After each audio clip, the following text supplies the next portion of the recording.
Good morning, good afternoon, or good evening, wherever you are in the world, and welcome to the Sales Players Podcast.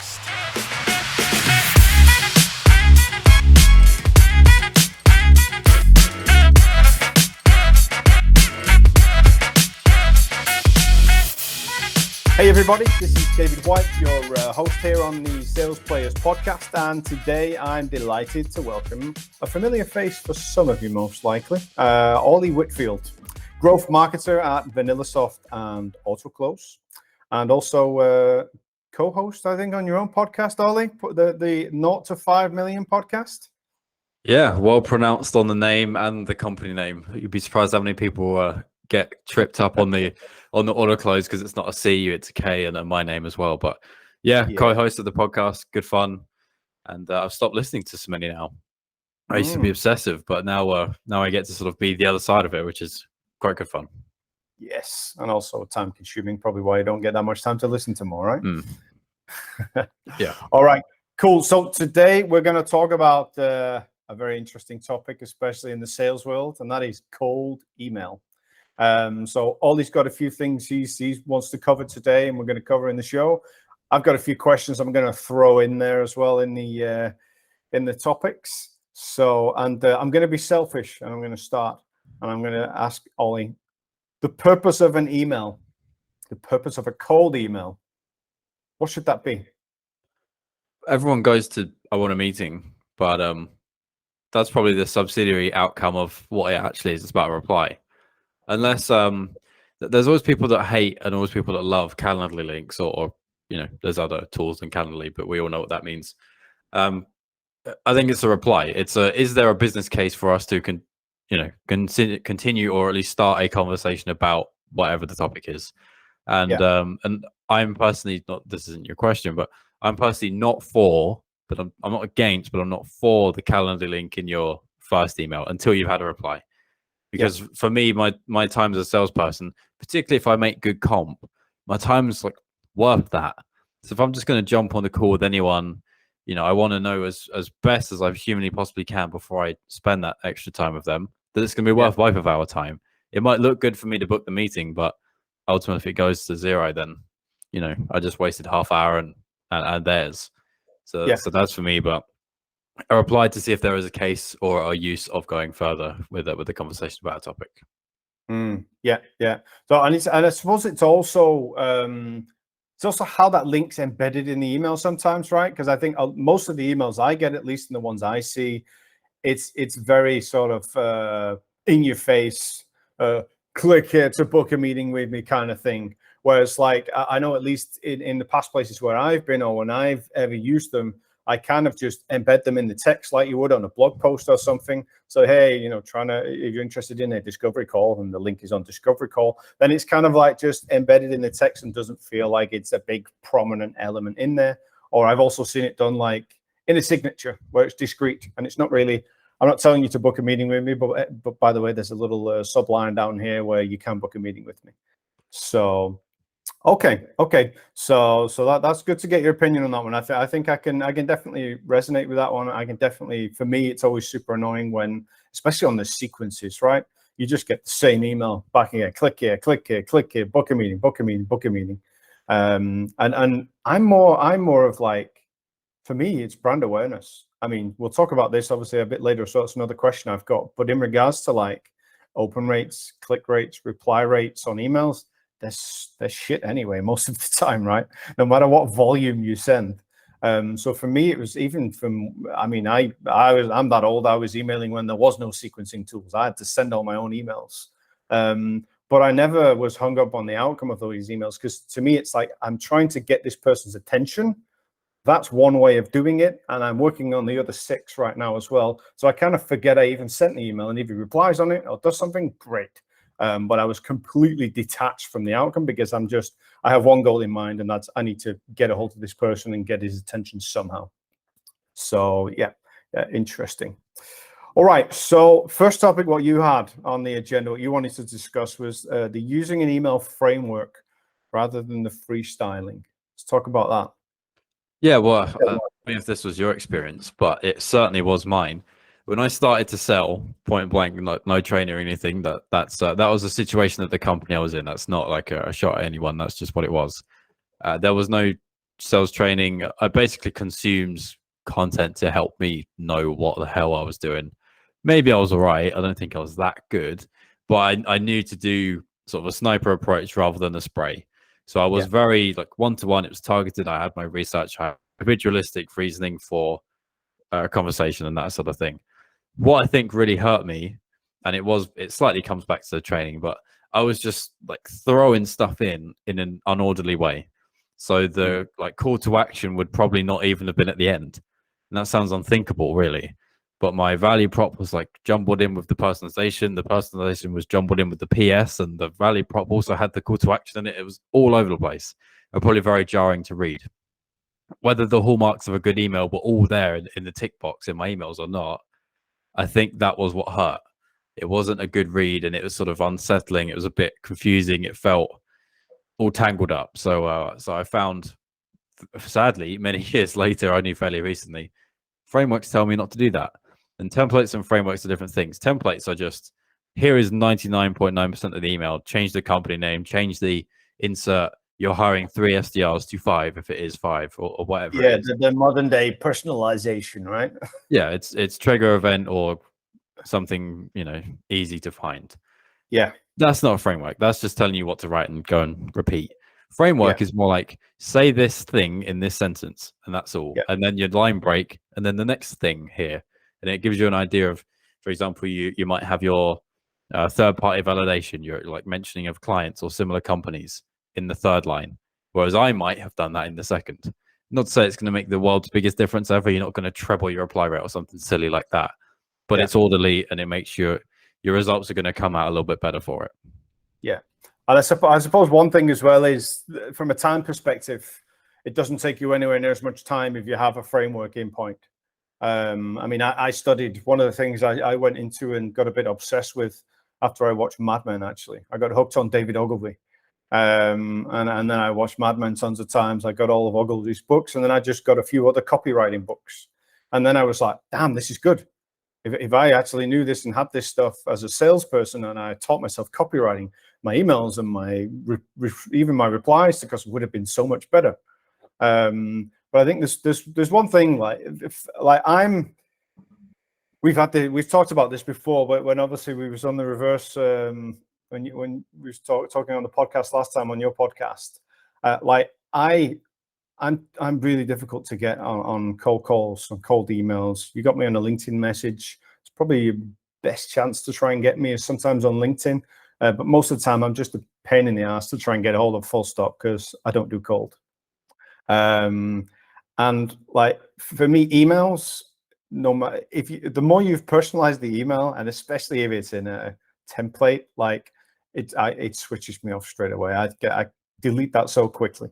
So like I always try and keep everything, whether it's on the phone, whether it's on email, whether it's on LinkedIn, as human as possible, like a human conversation. So I'm trying to squeeze in as much as I can in that first line of the email. I'll try. I'm not going to put hi John space, comma space, because straight away, like I know all John's going to see in his when he's reading this on his phone is hi John. He's going to yeah, sales call or whatever, sales email. Like, I'm just going to grab his attention in that one line. And then all I'm going to put maybe after that is one more line. So I never used to personalize them with even my pitch or anything like that, because I was also like, probably my most common one, what I sent was usually subject line was missed call by David White, because I would always be calling them the same day. And they're just like, hey, John, I just tried giving you a quick call. When's the best time and number to reach you? That was it.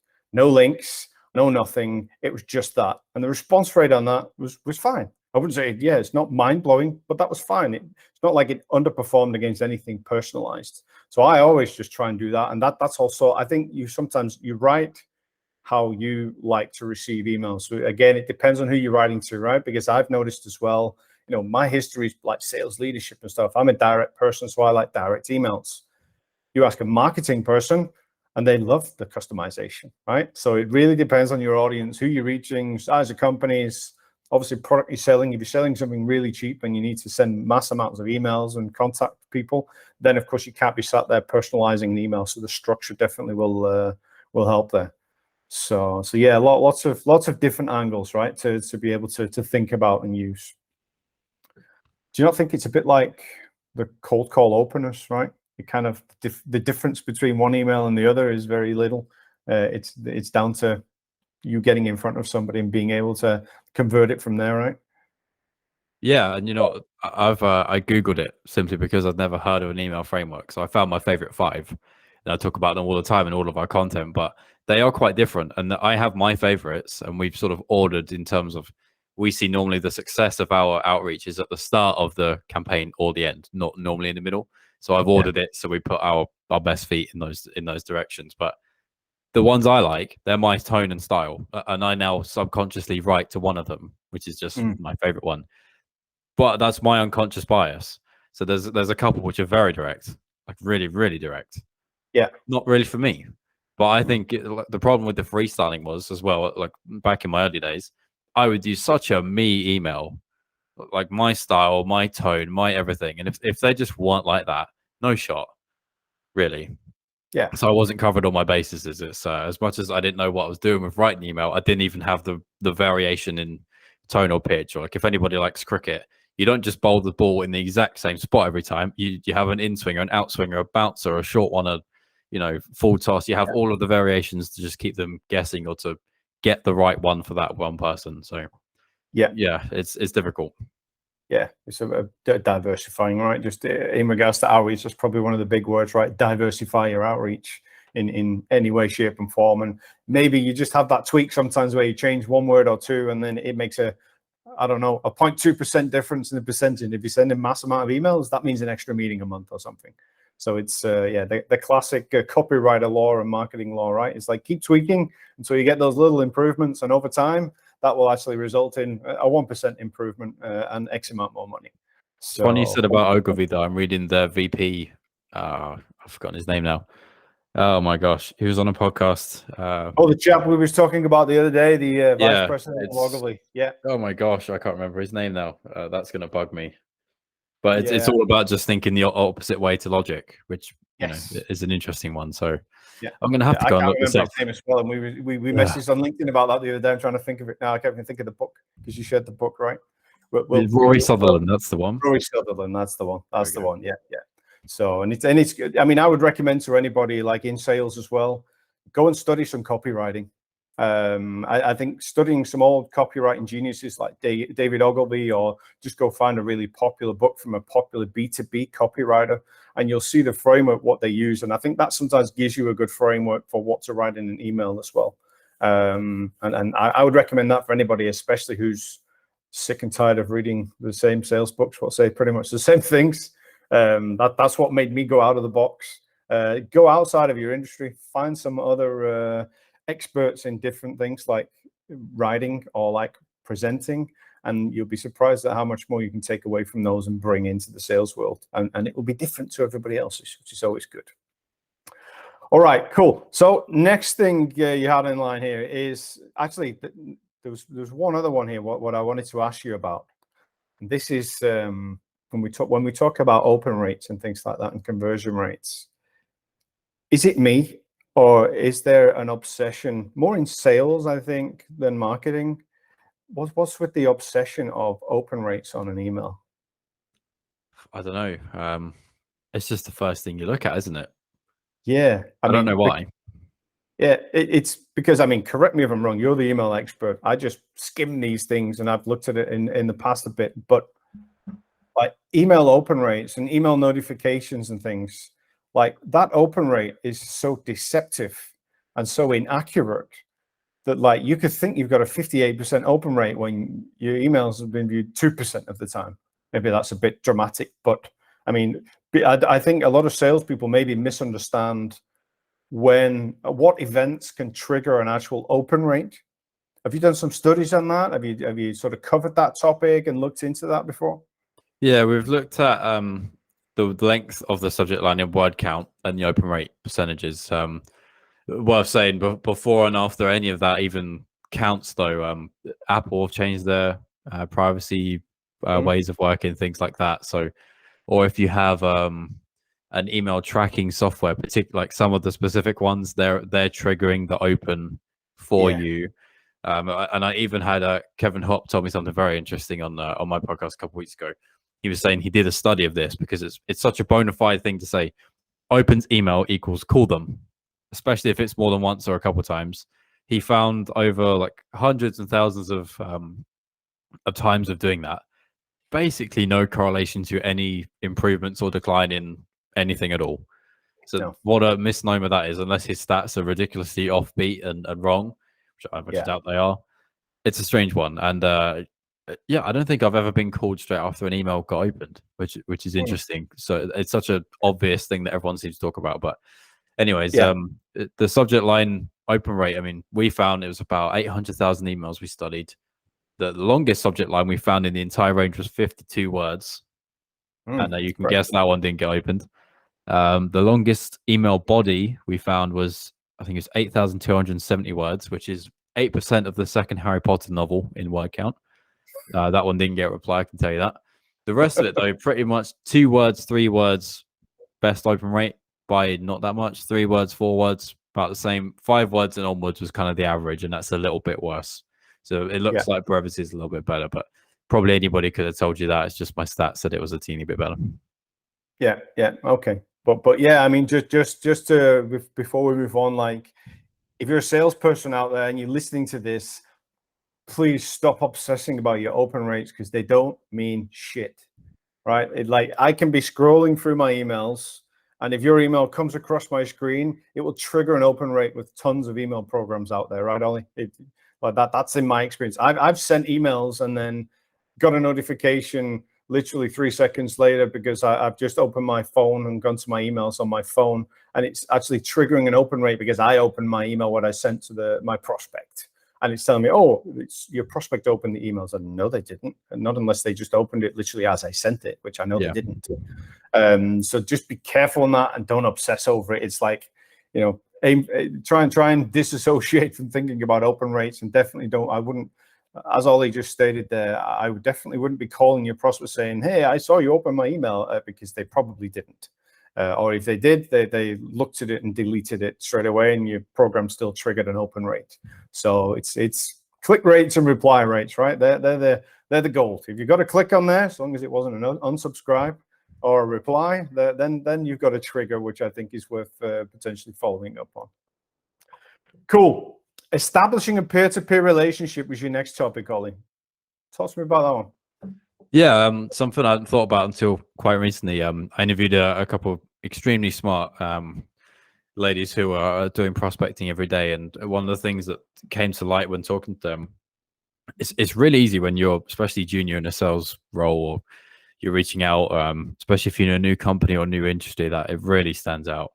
It sounds a lot like you're really reaching up to someone. Like I'm not a big fan of this sort of power hierarchy and saying that if you're the decision maker, you're super powerful and you're untouchably important and all that sort of stuff. We're all just human beings. We all live and die.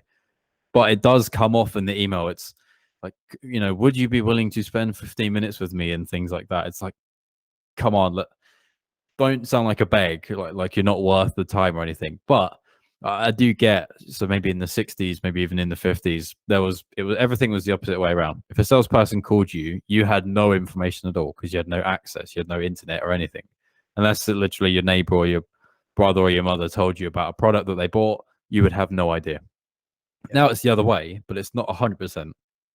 We do have to talk to someone. We do have to ask questions. We do have to get insight. I can't just take everything that's given to me literally and take it as that, because it's going to be wrong, or there's lacking context. There's, you know, all sorts of things. So I think it's really important. And if you can stand yourself in this sort of stead, you come off much more credible, and you'll do a lot better. And actually, you probably feel a lot better when you're even doing that discovery call when you book one. If you do something like I'm sharing Jen Allen's secret playbook. Sorry, Jen. She will do something like quote a CEO's interview. So let's pretend what we're talking right now. I'm going to quote something you said in this interview about your growth goals and your projects and that sort of stuff. I'll literally use the quotation marks, quick sentence, end quotation marks. I might not even send it to you if it's a big company, but I might. And I'll say, how are you striving towards this? We have seen that, or in our experience, we have also seen that insight that's true that you've found. And then there's not even a call to action in her email. She says something like, if that's any accuracy at all, here's a piece of content that we recently did, and explains it. Thanks, Jen. Not, hey, would you be open to talking to me for 30 minutes next Tuesday, please? I beg. Not, are you struggling to grow your business? Very, very, very, I'm a peer. I'm on your level. I can give you insight. I've seen this before at other people's companies and people like you. Very trustable, very impressive sort of sounding. No one does that. And nearly every email I've ever gotten, that it was almost like they were trying to big me up, but I'm not a CEO or anything crazy. And even if I was, so what? They're saying like leaders like you. Really, we're all just like guys and girls, aren't we? Like, or it's really not a big deal. And just calling me a leader is sort of, I mean, I like your TV. I know nothing about TVs. I'm not going to say it's the best one in the world, but that doesn't mean anything to you. But if you love TVs, and I had that opinion, or if I'm a TV expert, you might think something of that. But that's not true. So saying things like that doesn't really mean anything. No, it's funny. It's I remember. I think one of the things what stands out for me a long time ago. I went through. I was part of implementing some Sandler framework, Sandler sales training. I don't know if you've heard of that. Probably a lot of people have. And we implemented it at the time. And I remember there was a few things what stuck out. The trainer sucked, but the content was great. That stuck out first. Obviously, that's why I brought it up. But one of the things that stuck out is they always talk about the balance between the buyer and the seller. They talk about the buyer-seller dance. And that really focuses the emphasis on like, start here. No matter who you're speaking to, you need to have that self-respect. And I've always been like that because I was brought up in a sort of middle-class family in a lower-class area, and it makes me feel so uncomfortable when people like I had a chat the other day. We're having a phone call, and in these emails and LinkedIn messages, in the build-up and then in the call, he kept on calling me Mr. White, and it was like makes me feel really uncomfortable. You get that quite a lot as well if you're dealing with like certain countries. If you're dealing with like India, for example. Places like that, they're quite used to that. That's part of their culture, so they do it. And that turned out that was this guy's part of his culture as well, because we actually had a conversation about it. And I just said to him, just so you know, like when you use that language with me, I just call me David, right? I said, because just so you know, like you're applying for sales jobs, for example, you're going in to meet sales leaders in these kind of companies. They're very relaxed. They don't wear suits and ties in the day. So when you call me Mr. White, I said, it makes me feel uncomfortable. I said, so like it straight away creates this divide, right? And I think that's definitely one of those things, whether it's a phone call, whether it's an email, just focusing on just being on the same wavelength, not talking up, not talking down, just trying to level that playing field. Because I always say as well, if you start here and treat them here, by the time it gets to negotiation, that gap is even bigger, right? And then you're at a super disadvantage if you're the salesperson down here and you're about to try and negotiate with the guy who you've been calling Mr. Jones for the past 3 calls, because Mr. Jones thinks he's the bomb now and he's going to completely destroy you in a negotiation. So it's a really good point, really interesting point. I've never really thought about it in so much in the context of emails. But yeah, definitely a super good point. And if you think about it, the only person who calls you by Mr. White is hopefully a doctor or something like that, which you don't really want to call from your doctor, do you? For the most part, No, definitely not. It's either that or you just think back to what you had to use to call your school teachers, right, in school. Yeah. All right. So I have a topic I'm going to squeeze in the middle of this next one of yours. See, we're still good on time. Who should own email outreach and sequencing? Should that be sales or should that be marketing? Or maybe are you talking about writing it? Or are you talking about sending it? Because those are 2 very separate things. Let's talk about the whole thing, because I think we're getting to a point. I work with a lot of like tech startup companies. They're all using tech stacks. They're all using sequencing. They're all doing quite a lot of email outreach and social outreach. Social in particular is another one of those. Same thing, I think, with cold email, right? It's like, who owns this? And pros and cons I see from both sides. Of course, I'm biased because I'm a salesperson. I'm a sales leader. I've worked in sales, so of course, you know, that's mine. I want to do that. Who do you think should own it? Break it down into those two if you want. It's another classic marketer's answer of it depends. I think when you're a bigger company and you're going to have inbound only reps, I think you have a fair case for it being a marketer's team. Yeah, so we're talking there about the sequences. Sorry, the sequence emails. What trigger on after an inbound comes in? But I'm saying that the actual human being is under the marketing department for that one. You could do it. You could do it via tech too if you're off that stage. But if you're off that stage where you're big enough that you're going to have human beings who only follow up on inbound leads and others who do only outbound, I think that time you can have it be on the marketing team, and you're going to have a marketing leader who at least knows a bit about this stuff, or they'll have to do sales training on the sales team side. But if you know, you get the webinar lead, the whatever else it is, have a salesperson who's, maybe it's a BDR they call it now, is the like marketing side salesperson. Sure, have them do it and have them sort of craft the message together. For the total outbound cold stuff, then salespeople, you do your thing. You know the market, you hear the back and forth from the people you're on the phone with. Do that. In terms of if it was going to be an automated type of thing, I think it's difficult. Probably a marketer, because it's going to be automated. But anytime I've seen a marketer try and write a proper sales cadence for another salesperson to be using in some way, it really isn't the same thing. And the same goes for a salesperson writing a marketing nurture. It's terrible. Both people don't know how to do the other one.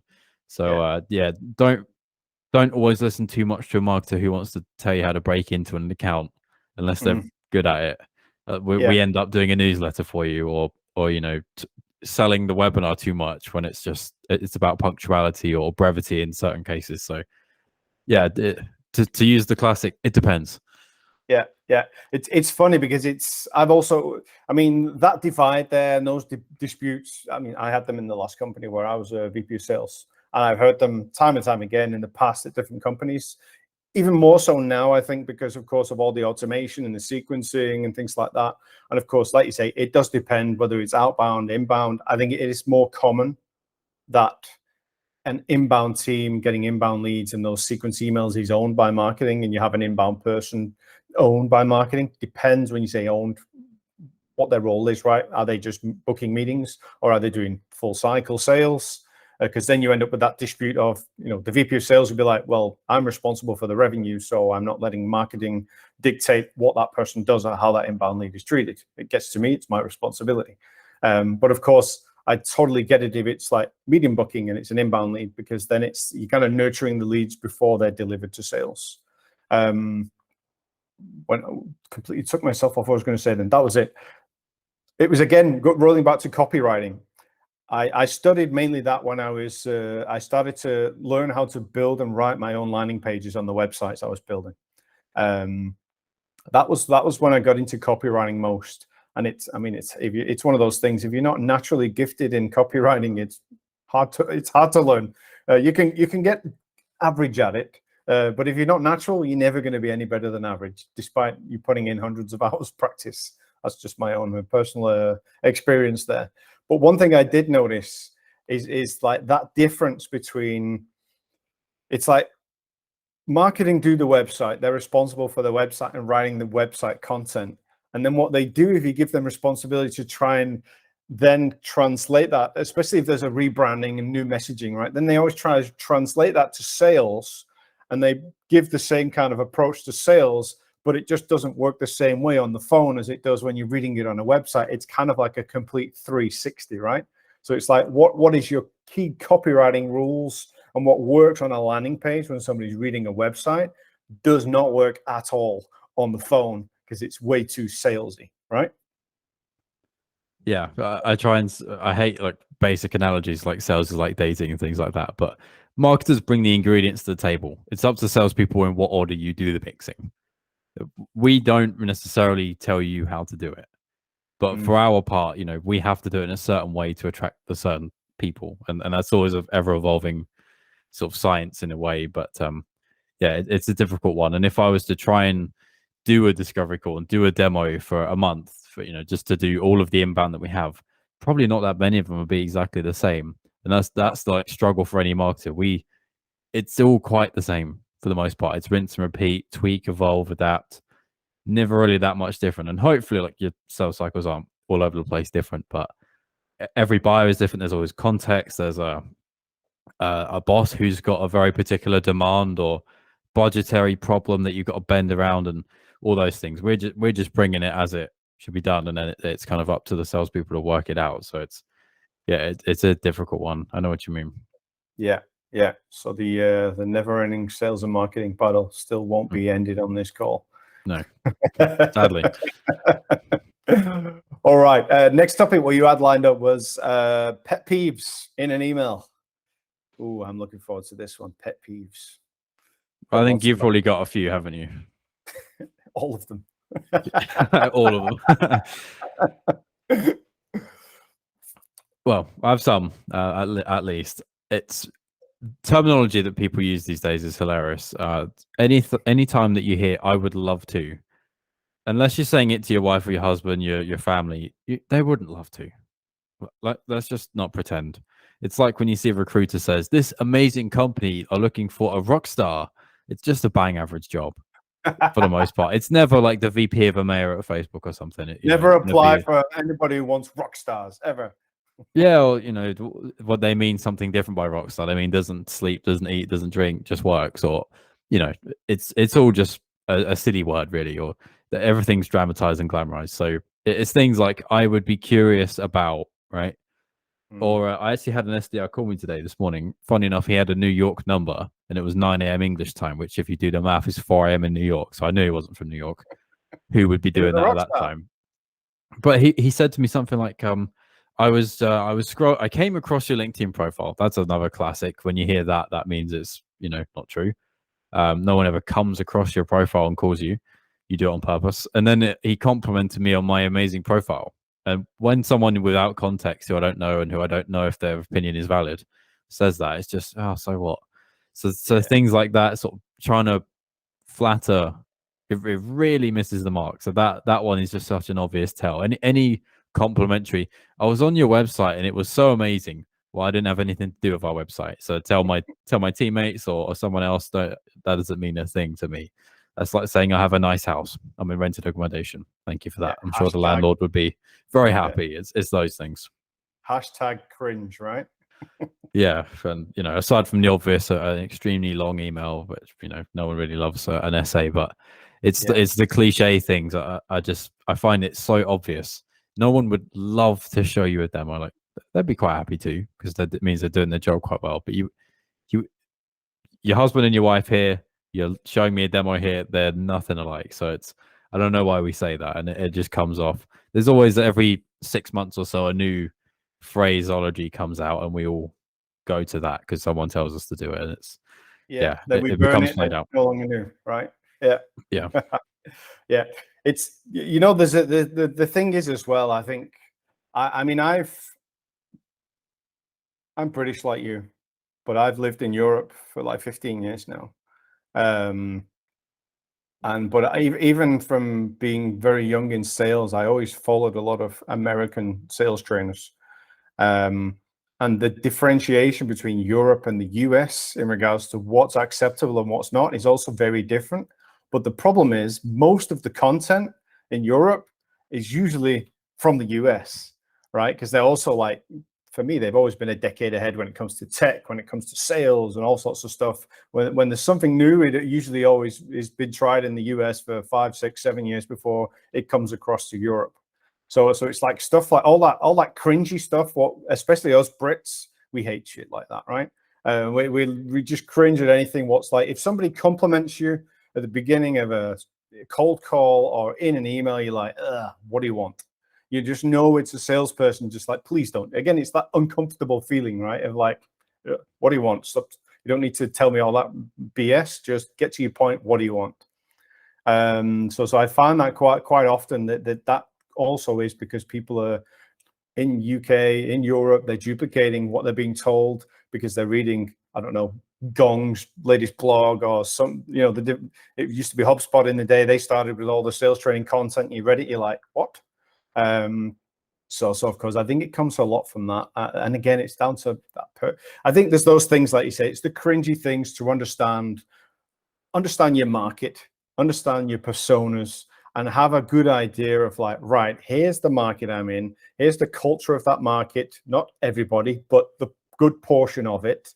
Here's the kind of persona I'm dealing with. I'm dealing with, for example, an IT director or VP of sales. Like, these guys are very short and direct, or a CEO, they're direct. I need to trim the fluff, as I used to call it, right? Trim all the fluff out of your pitch, because literally none of us give a shit about the fluff. And it puts us off, and we'll probably delete your email because you put the fluff in there. Whereas if you just got to the point, you might have had a chance. So I think it's definitely culture plays a big part in that, and countries and what country you're on. You would be amazed, honestly. I wish I had the email still.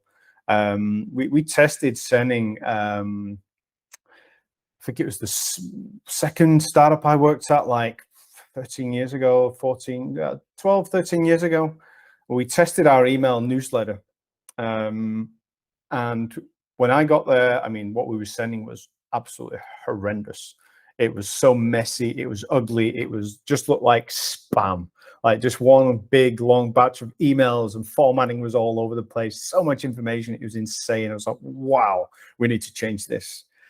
And then it was kind of like, yeah, but we're getting like a 0.2% open rate in everywhere else. But in Germany, it's like insane. It's like 48% or something like that. So of course, like culture, like, because that the point is, like, the Germans obviously liked it. They liked all that format. They liked all of the information. So again, from country to country, I think it also depends, right, on the countries and the culture and things like that. So it's a really interesting one, and it just goes to show how damn difficult it is to try and nail that perfect kind of email, or at least the perfect batch of emails, because you're never going to please everybody. But yeah, it's definitely one of those things. And the country thing, that's so like prevalent. I have to argue that all the time. And you're right, like for some reason Europe just seems bereft of any new stuff. We're always quite behind them.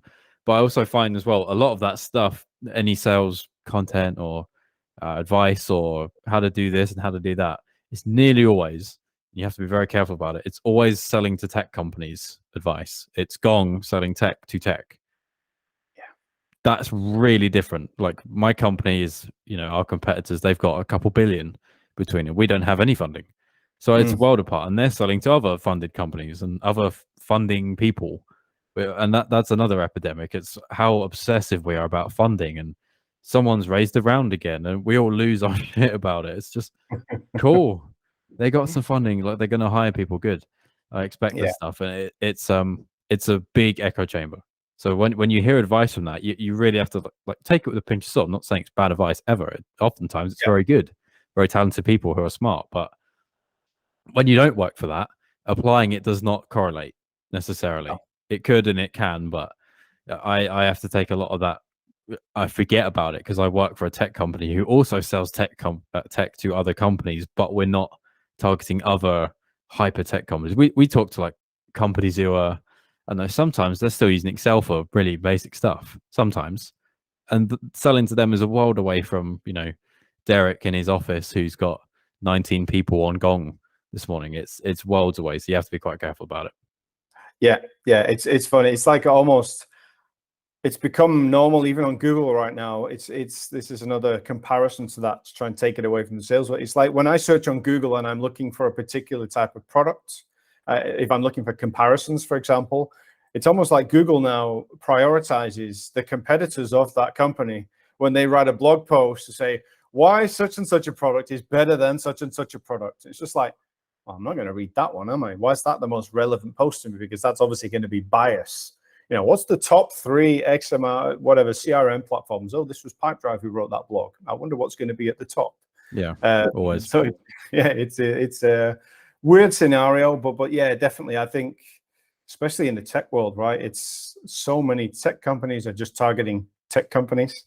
Probably they're missing a lot of business outside of that. They're in a competitive space competing for the business when they could just maybe look elsewhere as well.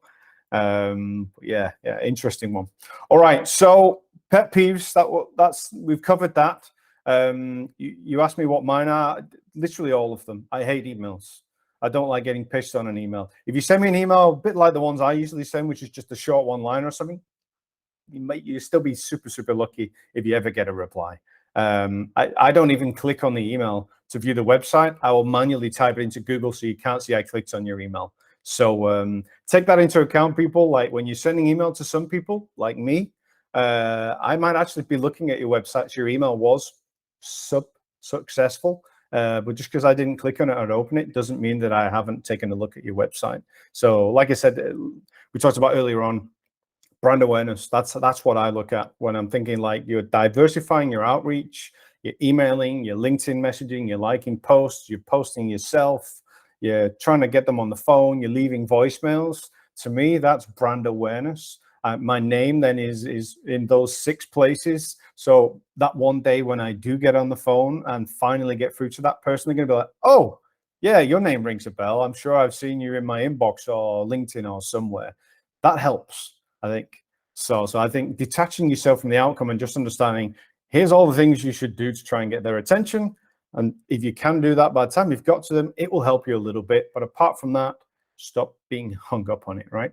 Just do your thing and focus on the outcome and detach yourself from it. Right, I'm going to wrap up with a real stirring question here. I'm ready.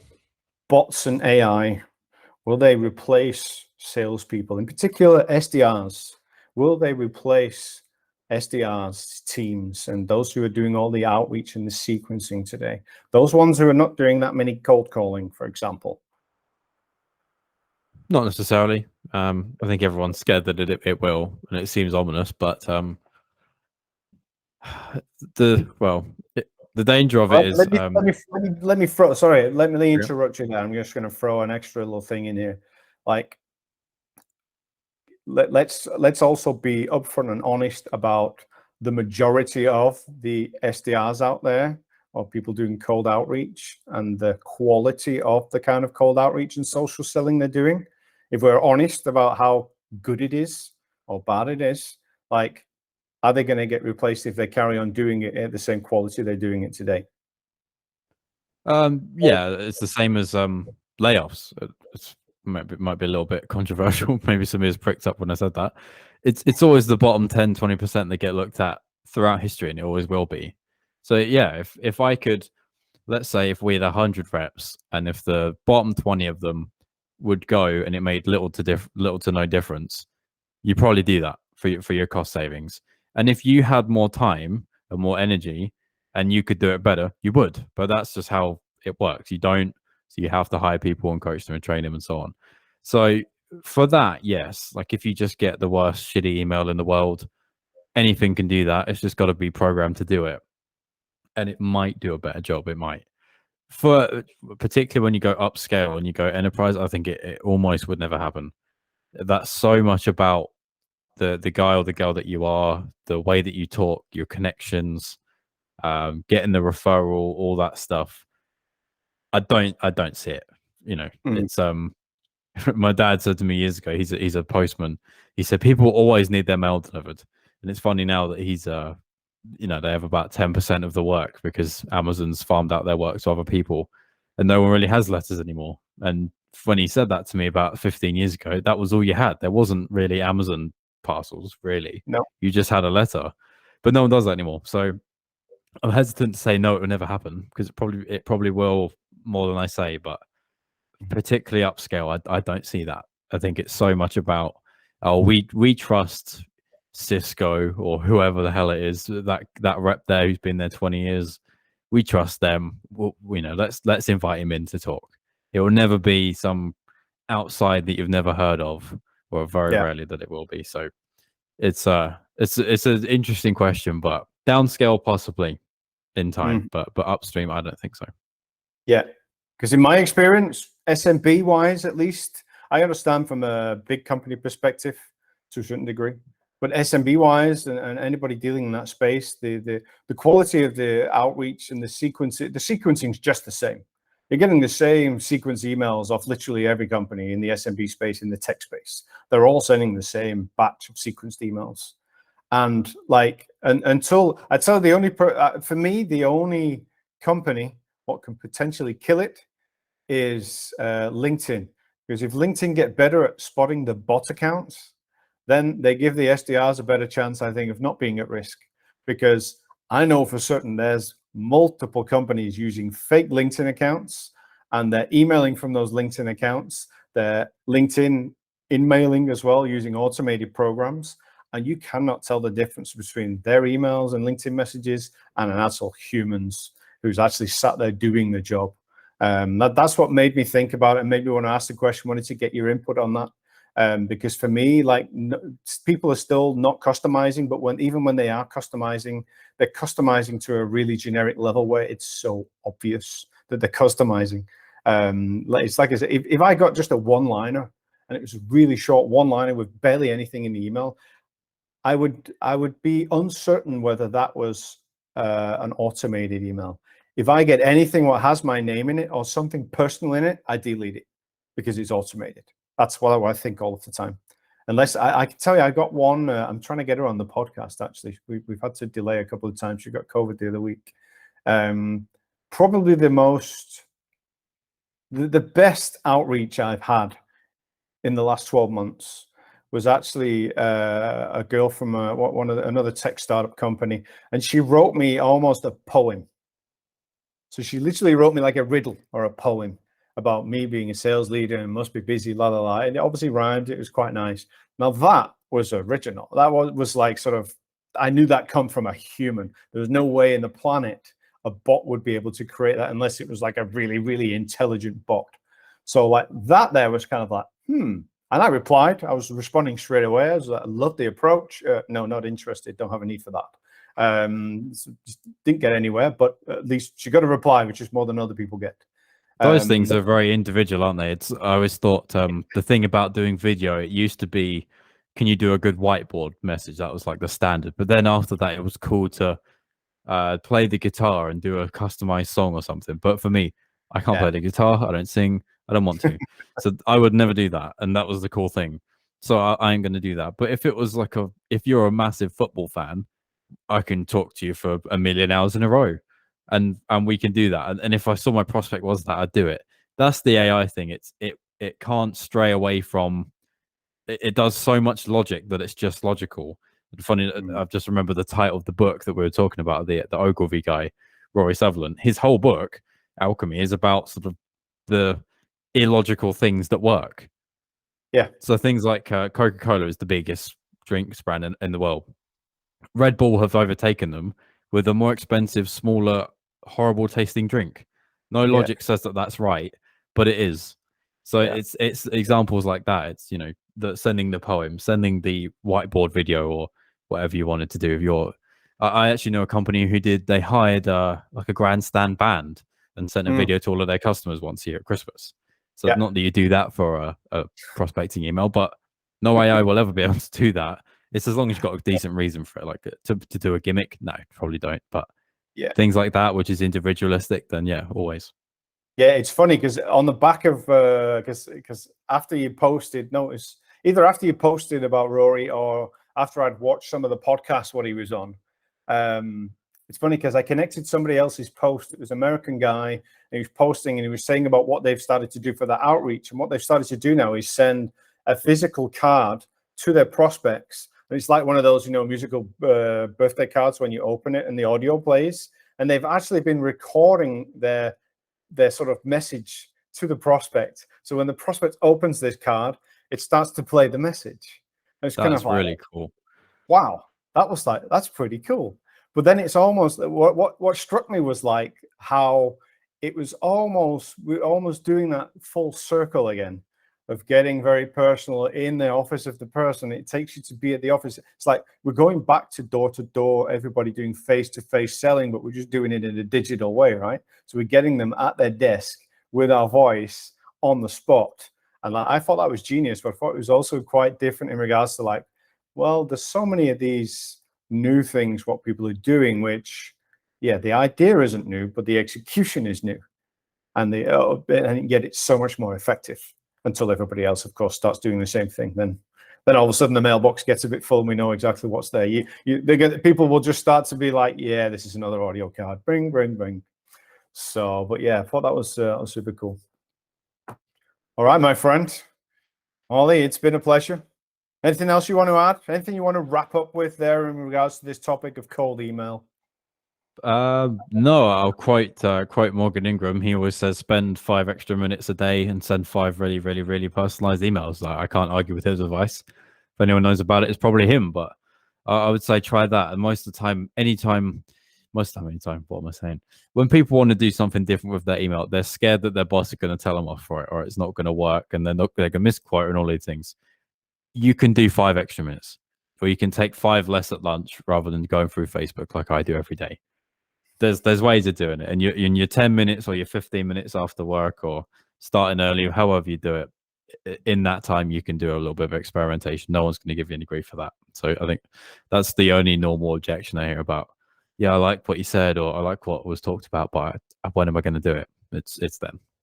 Yeah, cool, excellent. Ollie, it's been a pleasure. Thank you for sharing your input there, and everybody. I hope you enjoyed this episode, and of course we'll be back again soon with the next one. Don't know who with, don't know when, but it should be soon. Take care, everybody.